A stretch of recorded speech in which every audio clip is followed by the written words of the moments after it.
PENGASSAN, Aluta, Victoria, injury to one, blessing to one, credit alert to one, credible credit alert to one, credible credit alert to one, moving train,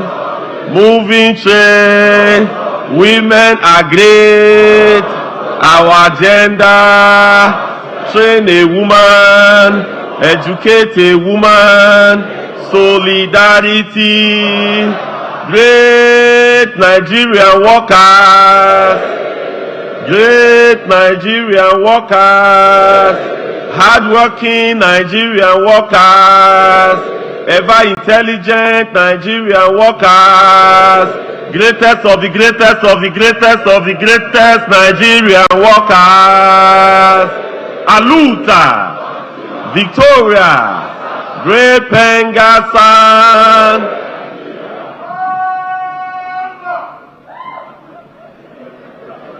Ignore the women, because if I don't add this one, it will not work. Oh. Thank you so much, comrades. Please, let's have our seats. Thank you so much. Thank you.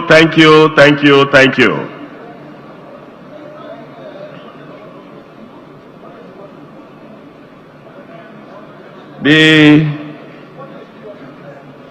former presidents of PENGASSAN that are here seated this morning,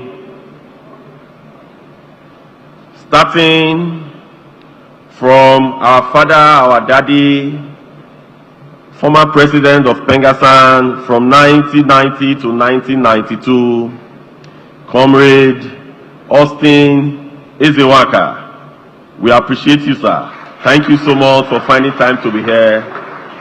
President PENGASSAN, 1994, an elder statesman, community builder, a bridge builder, Comrade Gani Owoduni. We appreciate you, sir. Former president, of PENGASSAN, between 2003 and 2005, our teacher, our mentor, our lecturer, popularly referred to as the Godfather, Comrade Brown Ogbefun. We appreciate you, sir. Forever. Former president of PENGASSAN, a man who gave it all to the trade union movement in Nigeria, not just PENGASSAN alone, but at a larger sphere of the Trade Union Congress of Nigeria, that was there to ensure that the issues affecting Nigerian masses was taken to the highest level of government.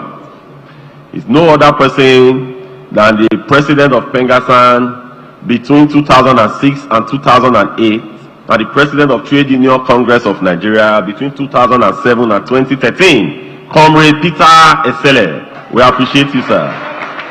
Forever. In a quick succession, the former president of PENGASSAN, that at least a lot of us in this generation could relate to very well, a man who was there in the helm of affairs for 6 years. He led PENGASSAN between 2008 and 2014. Comrade Babatunde Oguns. We appreciate you, sir. Great Nigeria. The Executive Secretary of PTDF, you were with us yesterday. You also find time to be here today. We quite appreciate you. Thank you for all that you do. And thank you for finding time to be here as one of our keynote speakers today. We appreciate you, sir. Thank you. Our erudite and scholastic professor.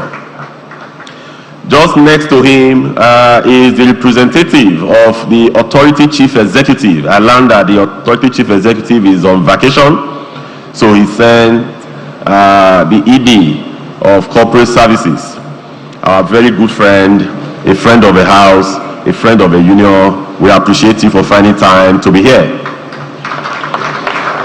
The Secretary General of Trade Union Congress of Nigeria, my brother, my friend, Comrade General N.A. Toro, PhD, MNI, Daga. We appreciate you. You've been here since yesterday, calm, cool, and collected. But when the Aluta spirits enter the body, you will no longer be calm. Let's go there. We appreciate you. The president of HAPSA has been here since yesterday as well. We appreciate you. HAPSA President, Comrade E.A. Williams Adegbe. Great Nigeria. Then the president of Textile, Garment and Tailoring Workers of Nigeria, also the Public Relations Officer, National Public Relations Officer of Trade Union Congress of Nigeria. We appreciate you, sir. Comrade Babatunde Alamutu. Forever. To our mother in TUC, we appreciate you. You've been here since yesterday. Comrade Esther Asabe, the National Women Leader, or we could, the Chairperson TUC Women Commission. We appreciate you. We thank you. Thank you so much.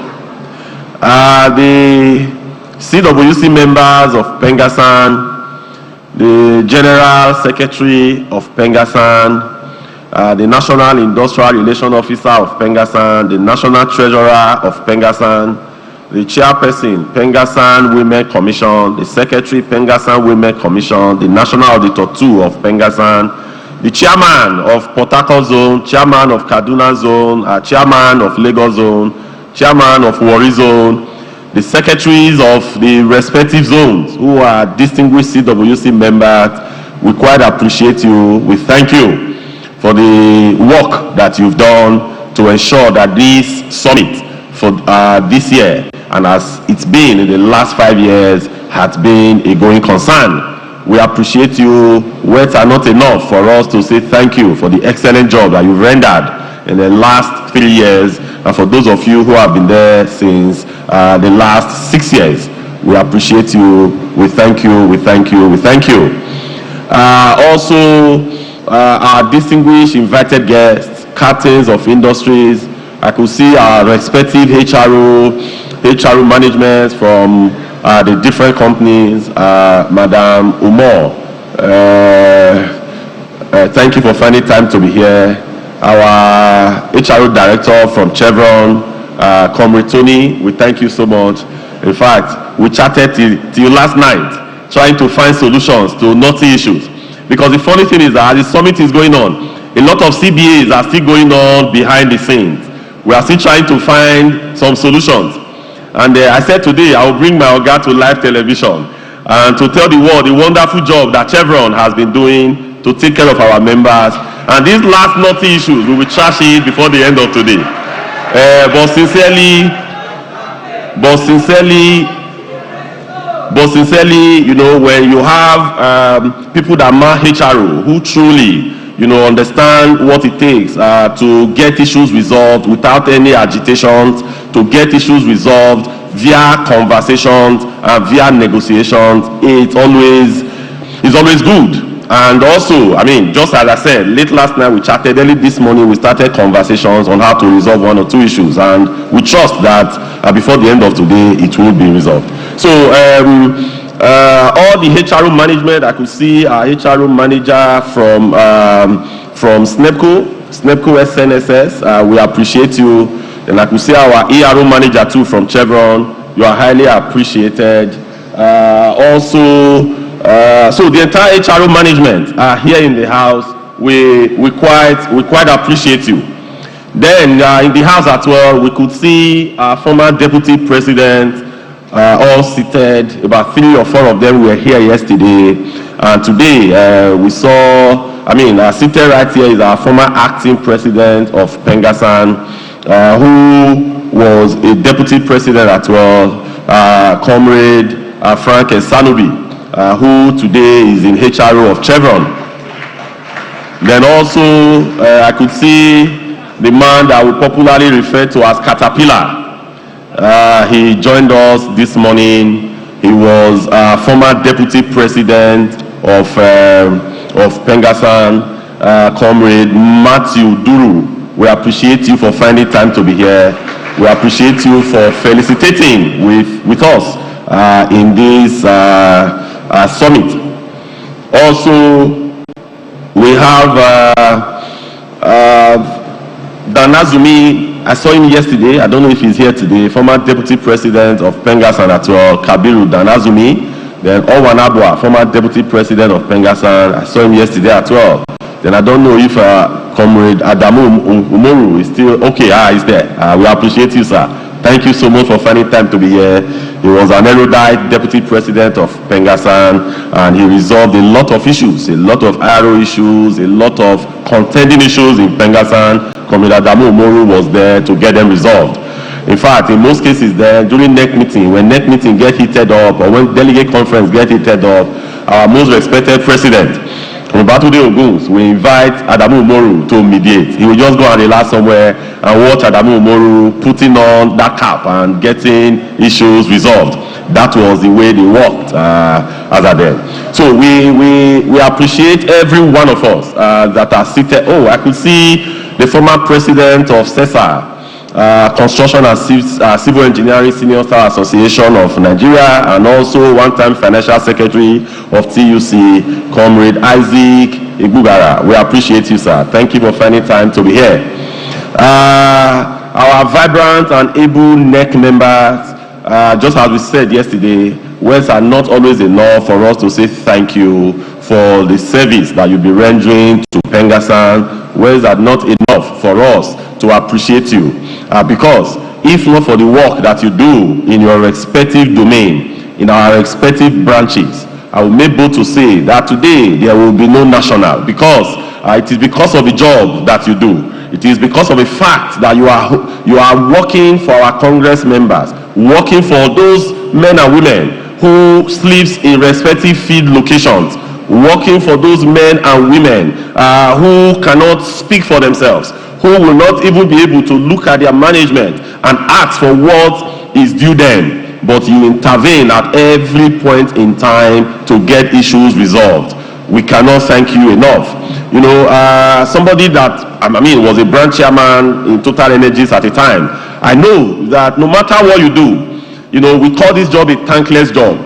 But over time, I have realized that truly, it is not a thankless job. When you do it well, people know.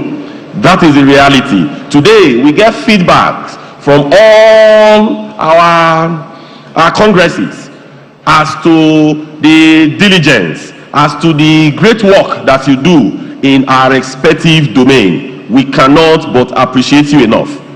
Thank you, thank you, thank you. Then we have a lot of elders that in the house are today. A lot of them, I could see a lot of former CWC members in the house. I could see Comrade Audu, Peter Oshokomale, former zonal chairman of Warri Zone. I could see Comrade Otono Friday, former zonal chairman of Port Harcourt Zone. I could see a lot of past NEC members. I could see Michael Shobuge. I could see Victor Akinyemi. I could see Comrade Ruben Aigbobu. I could also see Peter Ebewele, former secretary of Warri Zone, and a whole lot of them. We appreciate you. That even a lot of them, they've retired. They are no longer in PENGASSAN, but whenever PENGASSAN calls on them, they are always there to support. They are always there to help, and they are always there to offer the words of wisdom and to tell us how it was done in the past and to guide us on how to land some knotty issues safely. So we really, really, really appreciate you all for finding time to be here today. Then to all our Congress members that are here seated, I know too that we have some of our delegates that are here seated, because the National Delegate Conference will just be 2 days' time. We thank you all for finding time to be here. Then also all the state chairmen of TUC, we appreciate you all. We thank you all for also coming to grace this occasion. Solidarity. Solidarity. So, comrades, I could also, some of the guest lecturers for today, I learned some of them are already in the house. We have Professor Busayo that will be taking us on issues bordering on dental health and all that. The professor from University of Benin or UI? University of Benin. Okay, I appreciate because your man right there is from UI, so I was a bit thank you so much. Thank you for finding time to be here. You look much younger than the picture that I saw. Thank you for identifying with us. Then comrades, yesterday we were here and we listened to great minds, starting from the Minister of Petroleum Resources, Oil, then to the Minister of Labor, to the NUPROC Chief Executive, and also the Chairman of OPTS, who doubled as the MD of Total Energies E&P, and also the representative of the MD of Chevron, then the MD of NLNG, as well as the MD of ExxonMobil, then the SGF as well. So one thing that resounded amongst every speaker yesterday was that it is imperative, it is clear that for us to move the industry forward, for us to be able to develop the synopsis that could lead us from where we are today to a greater stage tomorrow, that there must be collaboration between government, between regulators, between the operators and the labor, because this synergy is what will bring about stability in the industry. As we often said, if government decides to do it alone, there are always challenges. If the operators decide to do it alone, there will be friction. If labor cannot also do it alone, because you need employment from the company, and for you as well in labor, you also need some level of training, and retraining. So there must be collaboration amongst every one of us for us to be able to move the industry from where it is today to greater heights. That means if you neglect one of them, if you neglect one of these factors, it doesn't always go well. And that was why we gave it to NUPROC, then under the then leadership of Benga Komolafe. Because when divestment started in the industry as at then, we were a bit apprehensive. We were thinking, normally when divestment comes, it comes with its own trouble. So part of what we did was that we liaised with our past leaders, we liaised with past CWC members, we sat down with them, we tried to understand what happened in the past, what went wrong, and how we could improve. Because in any system, there must be levels of improvement. If our prayer is that when we depart the scene in the next few days, that those that are taking over from us should also move the association to a greater height. And we have no doubt that that is going to happen. So for us, we know that in issues like this, issues like divestment, that as an association, we must do everything possible to look at our objective and find a way of realizing the set objectives. As you all know, the objective of every trade union principally is one: how do we protect the jobs of our members and how do we enhance their pay? So for us, when the divestment came, part of what we did was that after listening to our leaders, we made the management of NUPROC. We told them, if you want to do this alone, there's going to be some level of challenges, because if you go ahead and just grant those divestments without putting the employee content into it, without looking at what is going to happen to the employees, that there is going to be problem. So kind of them, they listened to us, we sat down together and we were able to develop a framework that ensured that before the divesting company sign any agreement, and before government enters into the final sales agreement with the divesting company, that there must be an agreement between the divesting company, those that are buying, and PENGASSAN. And that really shaped the issues regarding divestment that occurred in the industry between 2021 and 2025. That now ensured that there was no so when that happened, I mean, they had 6 pillars that the companies must satisfy. One of the pillars was that they must see an agreement between PENGASSAN and these companies. They must also see the certification from Ministry of Labor and Employment that until they see this, they will not sign any operated, so there were some NOAs, some non-operated divestment. That one does not really affect the employees. It doesn't really affect our members because we didn't really have much members, working for the non-operated asset. But for the operated asset, that was key. In fact, the only thing, the single non-operated asset that we had during that divestment period was actually Equinor and Chapal, where our members, they were duly protected. But for that of Total Energies, the people that were working on the non-operated asset, they were reintegrated back into other operations. So there wasn't any issue at all. So during this phase, when the 6th pillar was now inculcated into the pillars as developed by NUPROC, so it helped us a lot. For the very first time, when we had conversations, we did not just sit down alone with the companies that are selling, but we insisted that for those that are buying, they must come and tell us how they will protect the jaws of our members. They must come and tell us that after buying, that how are you going to sustain the remuneration that the IOCs were heated to paying to our members. Not just sustain, how are you going to improve on it over time? So we were able to extract, such commitment. And also part of it was that from day one, immediately after divestment, the CBA that the IOCs had signed with PENGASSAN, we need to transfer that CBA from day one to the other company. So what now happened principally was that led to the fact that after during the divestment phase, there was no single PENGASSAN member that lost his or her job.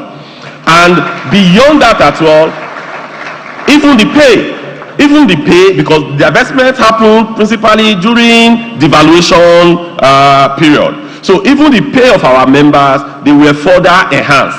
And a lot of these companies, they've done CBAs since they came in, and we ensured that, because they promised us, when they were about buying, they promised us, oh, don't worry, when we come in, we will even give you better welfare compared to what the IOCs were giving you. So we held them by their jugulars to ensure that all the companies that have bought into the JV operations of AGIP, the JV activities of Shell, and also that of ExxonMobil, we held them to ensure that they gave our members, and they are still giving them, a better welfare package.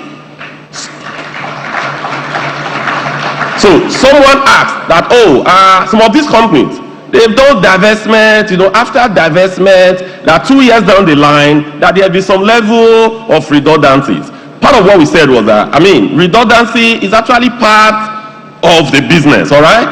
Like, for example, the company where I work, they didn't do divestment per se, but they've done about 2 redundancies, voluntary redundancies in the last 2 years. So that was not necessarily tied to divestment, but it's really about business operations. And whenever such comes, we try to extract the best values for our members. So for us, as PENGASSAN, we often say, we are senior staff association. We understand when the businesses are doing well. We also know when the businesses are not doing well. In some of the conversations we had in the last few days with one of the chief executives of the IOCs, he was here yesterday. In that conversation, we told him that we have kept a statistics that part of the challenge that we've always had in the industry is that for us, in the last 6 years, when we come to conversations, when we are having negotiations, we try as much as possible to gather data. So we come and we ask for what we think is reasonable. That at times, most times, majority of the company management, they are very, very reasonable. So there is no issue for agitation, there is no, protracted negotiations. We often reach an amicable solution. But we have very few of them who tend not to listen to the voice of reasoning, who tend not to look at the data that is actually supporting what we are talking about, but they will want to shortchange the people. We've had issues with them, and statistics has shown that in all these companies that we have had issues with, all of them, what we always propose to them before the industrial dispute, before any industrial action, what we propose to them on the table, when they refuse, they will not push us to the wall. That will lead to some level of agitation. When we finish the agitation, in 99.9% of a case, if not 100%, they have always done more for the people. So what that means is that when we asking, let's assume, with 20% we think we can move on, but they will tell you no, all they can do is 10%. So when we will now box ourselves to the corner, then at the end of the day, they will not just do 20%, because as union we have premium. When you are negotiating during peaceful, when you have a peaceful environment, you tend to make some level of concessions. But when there is agitation, such concessions are not easy. It's quite difficult to make such concessions. So what you have told them to do before agitation, in most cases, they do between 2 to 10% more. So the question I have asked is that, why do we now wait? Why do we now allow negotiations to break down? Why do we now allow us to get to that corner if we could have done some of all these earlier on? So my advice generally to management and to even ourselves is that whenever we have negotiations, I think both sides should remain open. Both sides should listen to reasons. Both sides should try to review the data, because if you don't do that, and we now have some level of agitations where we are now, it doesn't always end well.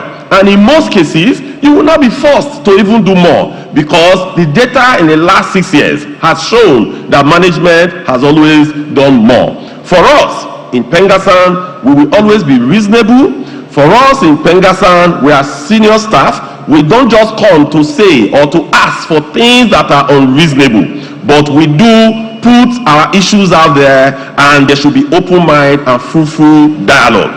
Then also we have seen that there are some companies today who does not take the issues of training seriously.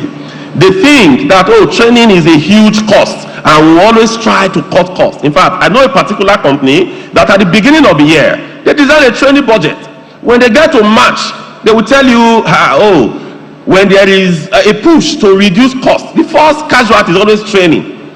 But to our HRO managers, to our HRO directors, training is not just another cost, but is a necessary cost. Because when you train the employees, when you prepare the employees, you are giving them the tools to be able to discharge the work or the job that you have employed them to do. For the IOCs, to a very large extent, they are doing well. For the government-owned companies, NNPC Limited, NUPROC, NMDPROA, to a very large extent, they are doing well. But the major culprits are the national companies, the indigenous companies.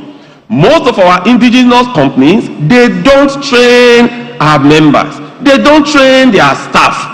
And that is why you could see today, when you look at safety issues, you have lesser safety concerns in the IOCs and also NNPC Limited and all that, compared to those companies that don't train members. The reason we are concerned is not because we are interested much more in the extra code that you pay our members when they do both local and foreign training, but it is majorly because if you train them, they can be, they will operate in a very safe environment. we have the requisite knowledge to be able to discharge your function, because the environment that we work is extremely hazardous. The environment that we work is a very difficult environment. We want our members to be trained so that they will go back to work, they will discharge your function, they will discharge their activities and go back home to their families safely. But if you don't train our members, if you don't train your staff, then you have a lot of safety issues. And in our industry, safety should be number one priority, because we want our members to go to work and go back home safely. So we call on management that are here seated that please, let's take the issues of training very, very important, because for us, we know that training is not just another cost, but training is a very, very, is a necessary cost. Thank you so much, comrades. I enjoy us to relax today and enjoy the rest of the summit. Solidarity.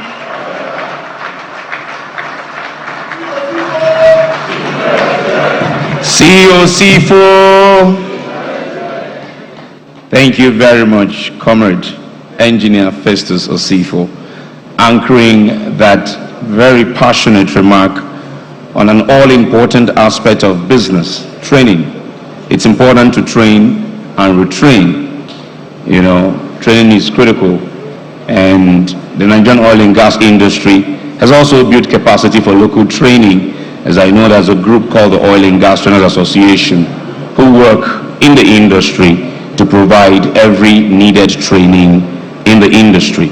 Onwards, onwards. Please, one more time, a round of applause for our comrade president, for PENGASSAN and for TUC. Onwards, onwards now to our keynote addresses, and now the central theme of our summit this year is around the issue of regulation. It is on strengthening regulatory frameworks as a catalyst for stability and growth in Nigeria's oil and gas industry. And yesterday, we listened to remarks from the Commission Chief Executive, who told us what they are doing in terms of providing the needed business enabling regulation to enable development and production progress in the upstream. And today, we will be taking a look at what regulation is doing in the mid and the downstream of the Nigerian petroleum industry. And the Authority Chief Executive, Mr. Rabi Abdullahi Umar, who is not able to join us, is represented, as our President had told us a few minutes ago, by the Executive Director, Corporate Services and Administration of the Nigerian Mid and Downstream Petroleum Regulatory Authority. To deliver this keynote, please welcome Malam Bashir Sadiq.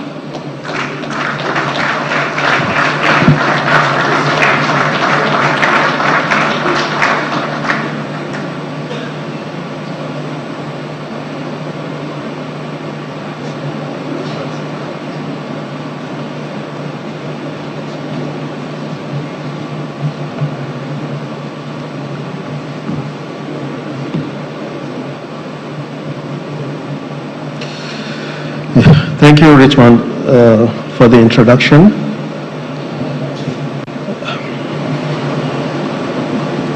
The President PENGASSAN, my brother, Comrade Engineer Festus Osifo, the Executive Secretary, PTDF, Professor Shuaibu Shehu, members of the PENGASSAN National Working Committee here, my comrades in the union, ladies and gentlemen, good morning. Today I'm here to represent the Authority Chief Executive, Malam Rabiu Abdullahi Umar, who is unavoidably absent. He is taking a well-deserved vacation, which he has planned a long time ago. And if I may remember correctly, I some time ago promised the president that I will drag the ace to this summit, being probably the last one that he's organizing, and make sure that he's here. Comrade, I apologize for that. I apparently cannot see into the future. So I apologize on behalf of the authority chief executive.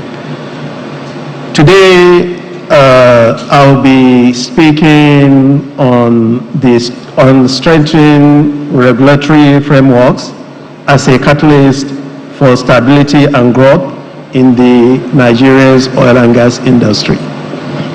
But before I do that, before I read the ACE speech, permit me to say one or two things, because this is an opportunity that comes once in a year, and I think there are certain things that need to be said. I have been in the industry for almost 40 years, and most of this time I was a member of the PENGASSAN.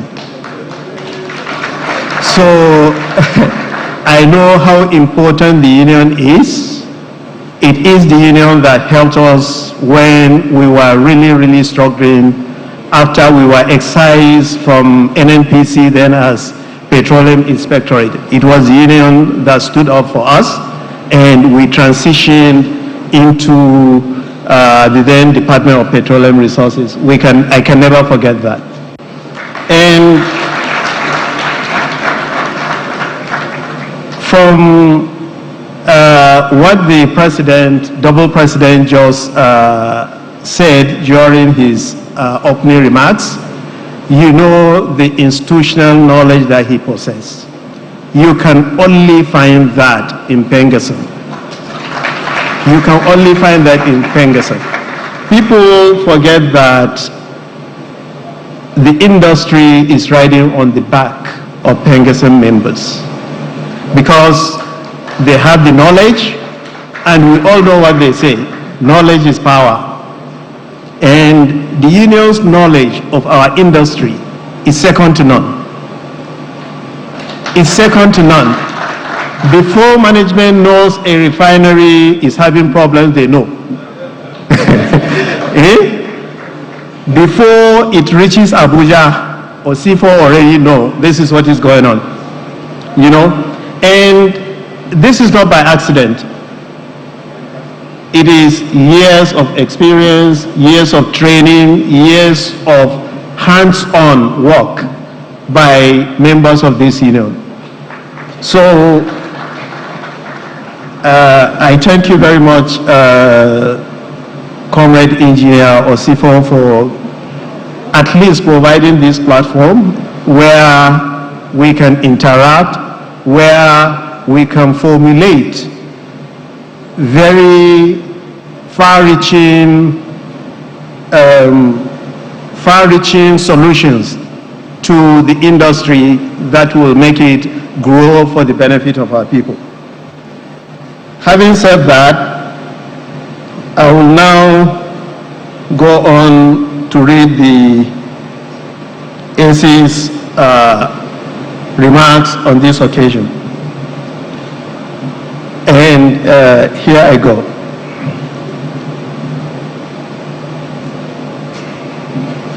Good morning, ladies and gentlemen.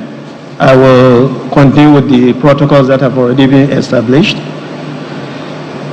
It is indeed a pleasure to join you at the PENGASSAN Energy and Labor Summit, PEARLS 2026, and I thank the leadership of PENGASSAN for the invitation to reflect on a subject that is central to the future of Nigeria's oil and gas industry and, of course, the energy security of the country. The subject of which I am talking on today being strengthening regulatory frameworks as a catalyst for stability and growth in the oil and gas industry. The theme of this summit is particularly important because the performance of the petroleum industry is shaped not only by the size of our hydrocarbon resources, but by the quality of the institutions, regulations, and relationships that govern how these resources are developed, processed, transported, traded, and ultimately delivered to consumers. The Petroleum Industry Act 2021 created a new foundation for the governance of Nigeria's petroleum sector. For the midstream and downstream industry which we regulate, it established a clear institutional responsibilities and also a framework that promotes commercial orientation, market development, competition, and transparency. Here, transparency is very important. But as we all know, legislation alone does not create an efficient market. The real measure of reform is in implementation. The in NMDPRA, we believe effective implementation must be clear, must be predictable, and must be responsive. Investors must understand the conditions under which they commit capital. Operators must have confidence in a level playing field. Consumers must be assured of quality and fair market conduct. And workers, our colleagues in PENGASSAN, in Nupeng, must operate in an industry that is safe, productive, and sustainable. At the end of the day, whatever we do, we want to make sure that members of our staff go back to their family safe and in good health. That is a non-negotiable for our industry. Our regulatory philosophy in NMDPRA is very simple, and it is anchored on three simple principles. We must be firm in our regulation, we must be fair in our conduct, and we must be fast in execution. Firm in regulation means upholding the law, enforcing standards, protecting safety, and preserving the integrity of the market. Fair in conduct means we apply the rules consistently, listening to stakeholders' feedback, and ensuring that regulatory decisions are transparent, objective, and free from arbitrary changes. And we are fast in execution by recognizing that unnecessary delays in regulatory decisions create uncertainty, increase the cost of doing business, and constrain future investment and growth in our sector. Firmness does not mean inflexibility. Fear does not mean we are weak. Fast does not mean being reckless or careless. Together, these principles describe the kind of regulator Nigeria requires. One that protects the public interest while creating confidence for responsible investment and innovation by our operators. Our responsibility is therefore not simply to enforce compliance. Regulation must enable progress. We have to see progress. That is one of the metrics of us succeeding as a regulator. What progress are we seeing in our industry? How much are we expanding the midstream, the downstream? What are the benefits that the consumers are driving from this, our regulatory roles? And this is particularly important in a capital-intensive industry like ours. We talk in billions of dollars. Investment in refineries, gas processing plants, facilities, pipelines, depots, storage terminals, and other critical infrastructure require significant capital and long-term planning. So we need to have regulators that understand this, and our regulations has to cover these bases as a minimum.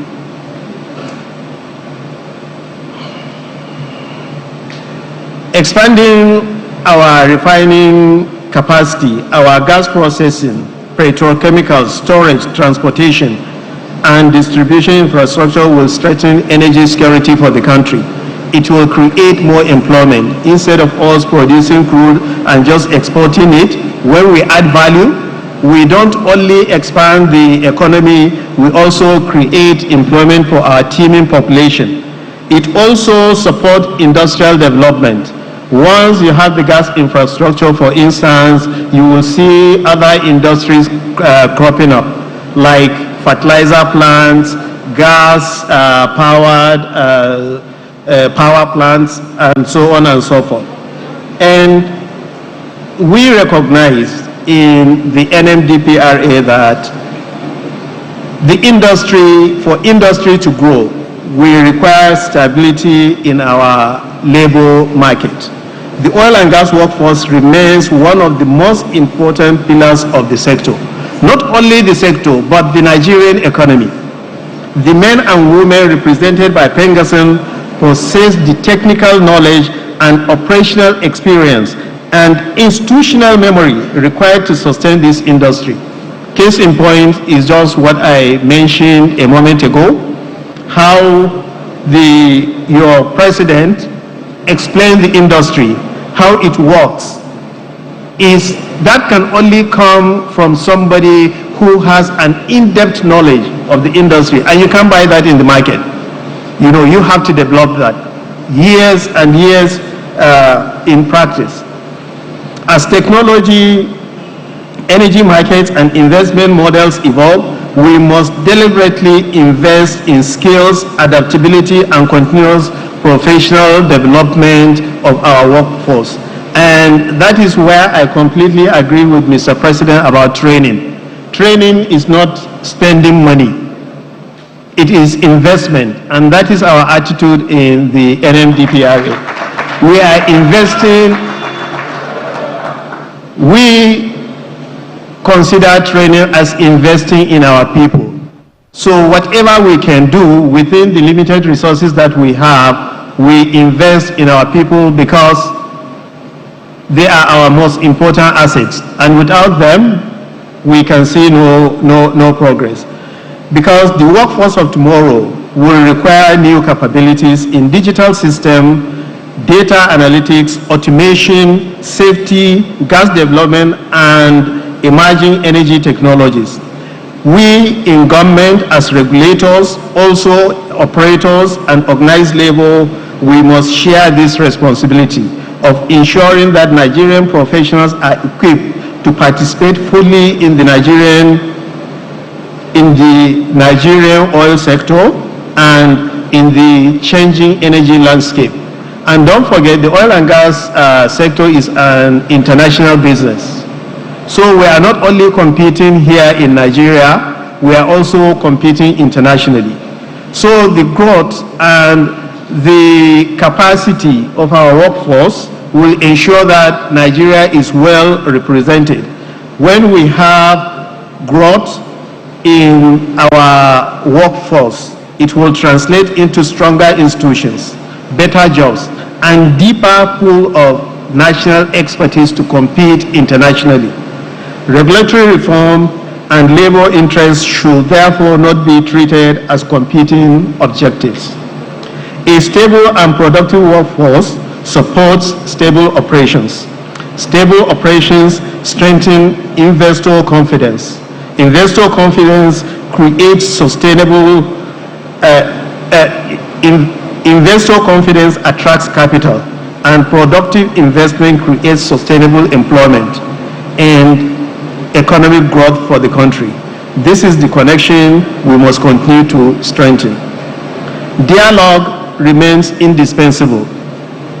And like I keep on mentioning, in LNDPRA we recognize that. We just concluded our very successful CBA. We thank the President again for his participation and guidance. It really helped. We reached a landing within a couple of days, and the outcome we are still celebrating in our organization. And we will continue to engage operators, investors, labor organizations, consumers, and other stakeholders to do the same. What is our charge to the industry and labor today? As we deliberate in this summit, permit me to leave us with a simple charge. To all regulators, our colleagues in the NUPRC, let us provide clarity and certainty, uphold standards without fear or favor, and eliminate avoidable regulatory delays so that we can attract capital. The CCE spoke about this yesterday, and I absolutely agree with her. Regulatory organizations need to be transparent. We need to be seen to be fast in our action, and we need to be seen to be fair. For operators and investors, let compliance become a culture, not an obligation, activated only by enforcement. So companies shouldn't wait until regulators ask them to do the right thing. It should be a culture for operators to do the right thing without the regulators prompting. And what this will do for the industry is, at a point, we will move to self-regulation. And it is a non-practice in the developed world that many of companies' policies exceeds what is required of them by regulations. To my colleagues in PENGASSAN and the organized labor, we already know that you are the fulcrum of the whole industry. The success of the industry depends on you. So we urge you to continue to champion the welfare of your members while remaining partners in productivity and operational excellence. Maintain industrial harmony and always look at the long-term sustainability of the industry when it comes to labor matters.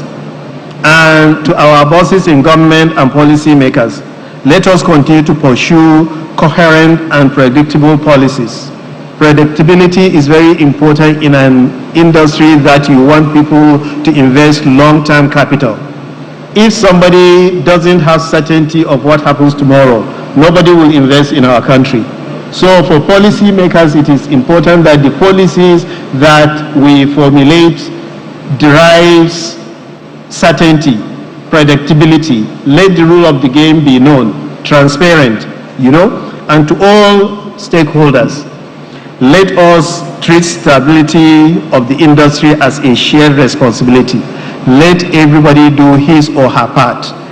Regulatory certainty must be matched by compliance from operators. Investment must be matched by productivity. And dialogue must be matched by a willingness to act in the long-term interest of the industry.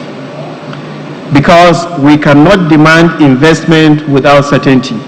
We cannot demand growth without productivity. We cannot demand stability without a meaningful dialogue among ourselves. And we cannot demand a world-class outcome for Nigeria without world-class standards. It's simply not possible. The future of this industry will not be secured by government alone, or the regulators alone, or investors alone, or even the labor. We must build it together. We are all stakeholders. Our collective responsibility is to move from conversation to implementation, from policy to performance, and from potential to measurable value for the Nigerian people whom we all serve. Good regulation provides a platform for that progress. It gives investors confidence to commit capital, give operators clarity to plan.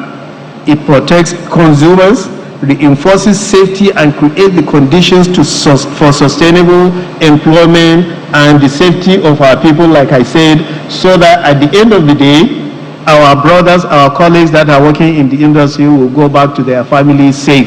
And not only safe, with something in their pocket. And we believe in NMDPRA that when regulations are firm, they are fair, and they are implemented very fast, these outcomes become possible. Through these principles, we will continue to work to deliver a petroleum industry in the mid and downstream that is stable enough to inspire confidence. We can see a lot of interest in midstream business. We will do what we can to attract investment that is strong enough to contribute meaningfully to Nigeria's economic transformation. For the NMDPRA, this means continuing to improve our processes, deepen the use of technology, strengthen market surveillance, and engage stakeholders in a manner that is transparent, solution-oriented, and respectful to our workforce.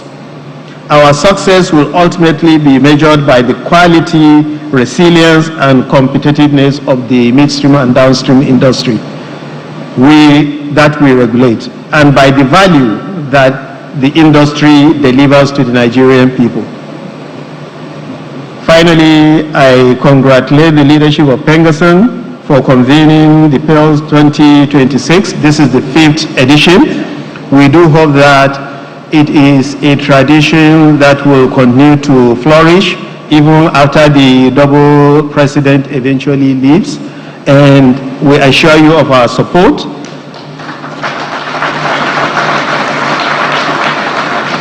And we hope that this is the beginning of a conversation that will make our industry more sustainable, that will create more value for our people, and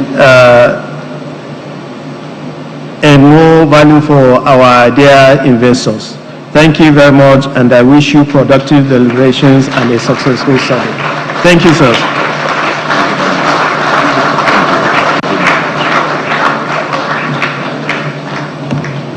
Malam Bashir Sadiq is the Executive Director in charge of Corporate Services and Administration at the Nigerian Mid and Downstream Petroleum Regulatory Authority, speaking on behalf of Malam Rabiu Umar, the Authority Chief Executive. Please give him another round of applause. He said he wants the people to walk safely and go with money in their pocket, but we say credit alert for one. Because if we say alert, as they said, was it last year or 2 years ago, he said if you say alert without the credit, it can be debit alert. It can be school fees alert, it can be house rent, it can be buying a house. We just like credit alerts. Please give him one more round of applause. Thank you very much. So a lot has been said about training so far from the President and from the Authority Chief Executive. Training has played quite a prominent role today. And what we're doing here, if we must be honest with ourselves, is also training. The President Bola Ahmed Tinubu, headhunted an academician who he asked to oversee a critical training institution for the Nigerian oil and gas industry.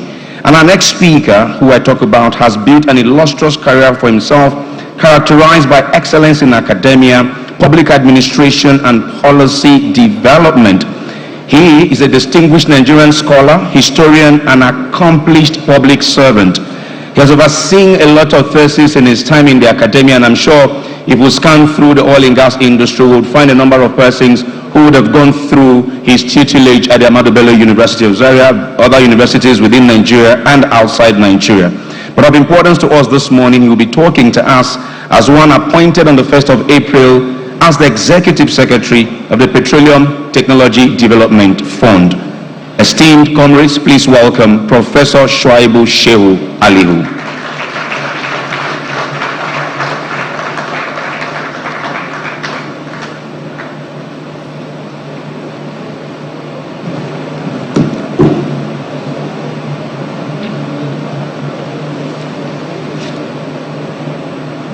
Let me stand on the existing protocol.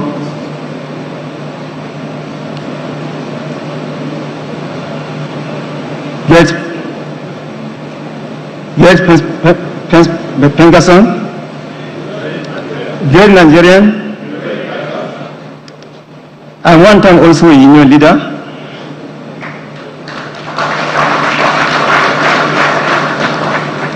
But first and foremost, let me start by congratulating Comrade Festus Osifo for one important aspect.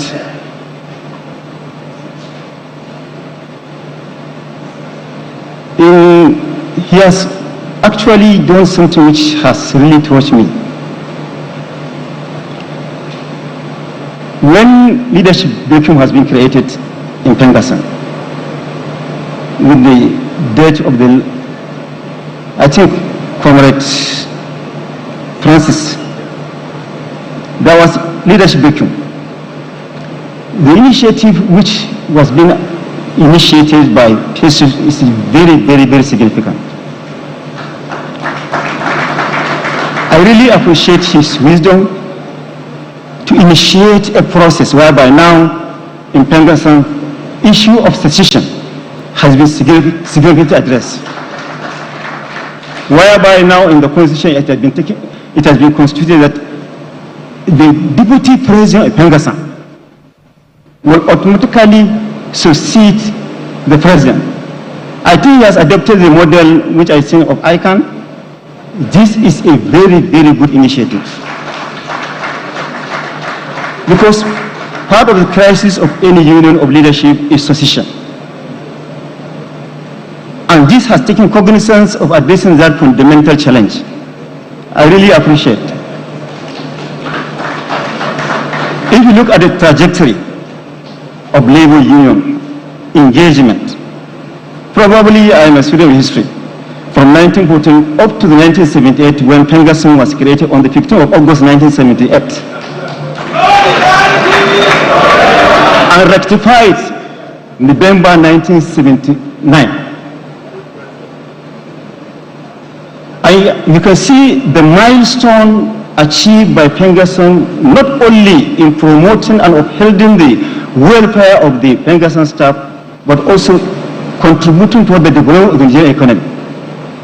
This is the most important aspect.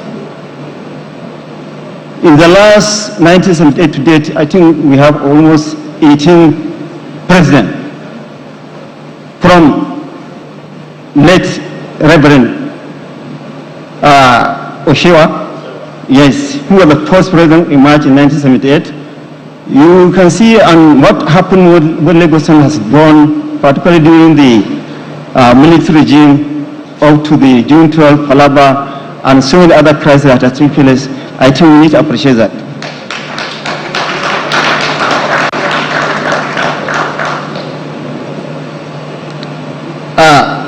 It is my singular honor to stand before you today to deliver this address on a theme that sits at the very heart of our nation's future.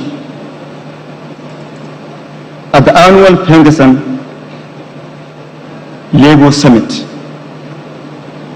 This summit is apt, is timely, and is appropriate. We gather at a pivotal moment in global energy history. The world is navigating a complex energy addition, one driven by the dual imperatives of mitigating climate change and expanding energy access. For Nigeria, this transition is not merely a challenge, it is a historic opportunity. As Africa's most populous nation and a key leading energy in Africa, particularly in West Africa, the entire West African sub-region, Africa look upon Nigeria to provide critical leadership, critical skills, and which PENGASSAN has a critical role to play. Our ability to thrive in this new paradigm depends on our single most valuable asset, that is human capital. We are talking about ANPC, NURPC, NPDPR, NCDMB. None could achieve their goals are mandate without critical human capital. Therefore, I would like to say PTDF is the most critical sector in the Indian energy sector because it needs to provide the human capital, it needs to provide the training. The president, the NPR talk about the issue of training. These are the major focus of PTDF.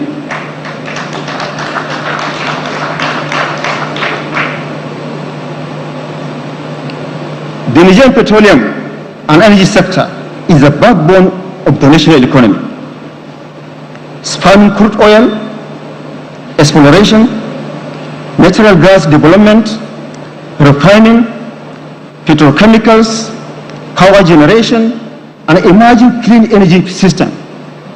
These could not be achieved without critical human development, and these are the major mandate of PTDF.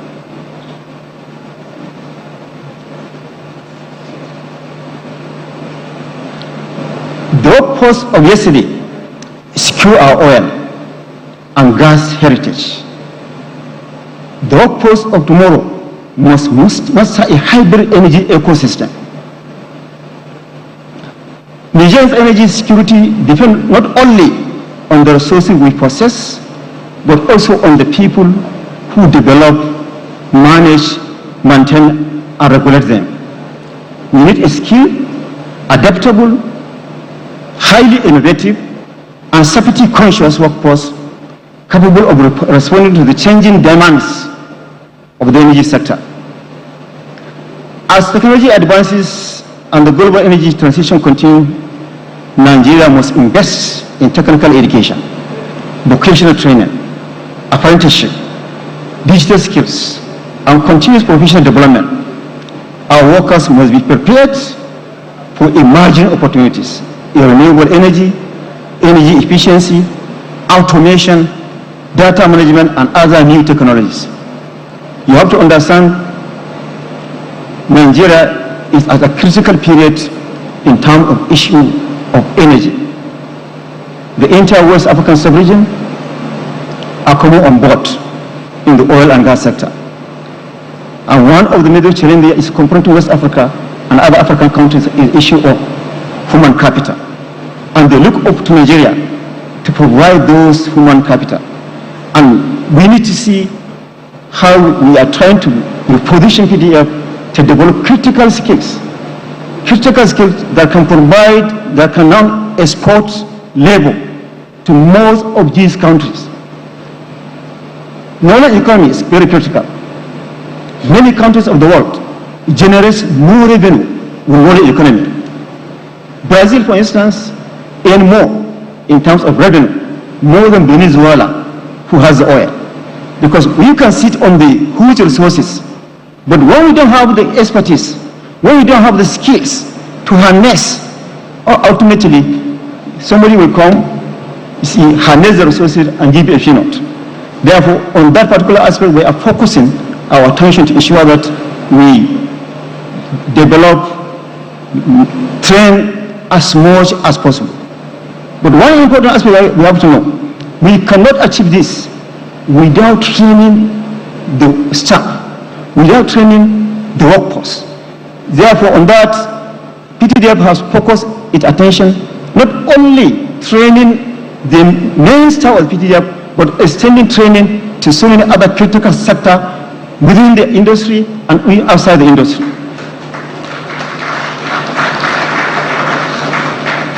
In editorializing duty, the first thing I did is constitute a committee. That committee is focused on how can now address some certain challenges of promotion, retirement, benefit of the PTDF staff. Because we consider that the welfare of staff is very, very important, is very, very critical. And we want to extend that synergy partnership with PENGASSAN so that we continue to improve on the welfare of our staff.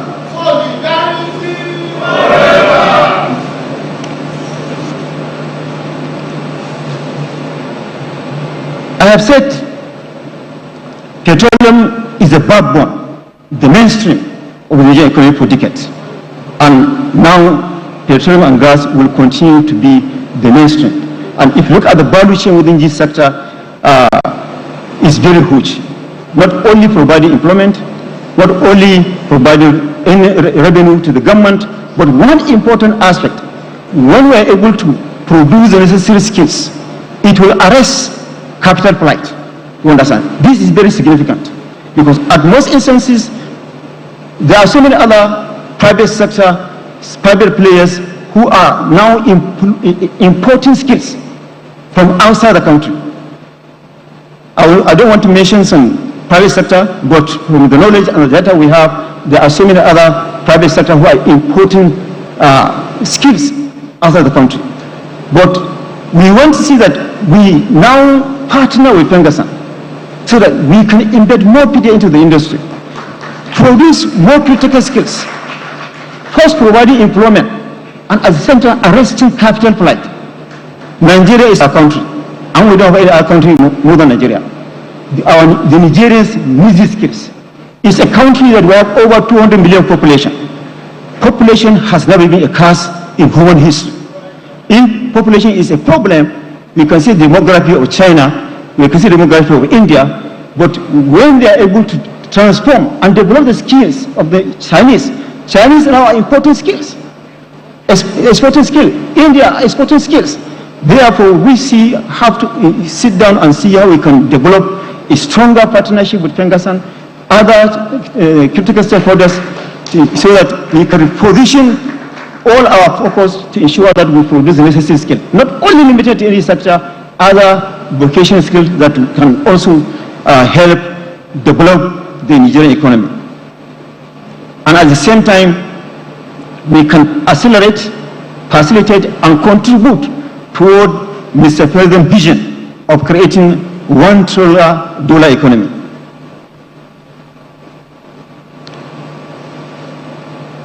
Despite decades of production in the oil sector, the sector remains heavily dependent on imported technology. This is another critical challenge, and foreign technical expertise. The Petroleum Industry Act 2021, the Decade of Gas Initiative, and the Nigerian Energy Transition Plan have created both the obligation and the opportunity to build indigenous technologies across the entire energy value chain. PTDF, that was established under the Act, is mandated to promote the acquisition of petroleum technology through education, training, and research. As the Nigerian energy sector undergoes rapid transformation, driven by global energy transition imperatives, technological disruption, and the operationalization of world-class domestic refining capacity, there is an urgent need to institutionalize a structured policy research and innovation framework. It was on this basis PTF initiated two prominent first-class training institutions. One based at Port Harcourt, Center for Skill Development and Training, largely focusing on training is low, middle, and high manpower. Then the other one at Kaduna, which is now called Shehu Edward University of Geological Sciences and Engineering Technology, now which has started, is focusing on developing high-skill manpower. Well, at the same time, we are also instituting other training, particularly at the executive level. This, we are trying to conduct it with a partnership with other key players within the industry, the private sector, the other government agencies. Let them come, establish framework, establish partnership. First, it will cut capital flight and sending people abroad for training. Critical skills, infrastructure were put in place. Therefore, if you go to IC Center that has been just about to be completed, it's a 5-star hotel with over 250 rooms, with over 40 seminar rooms attached to the with about 500. You're watching Channel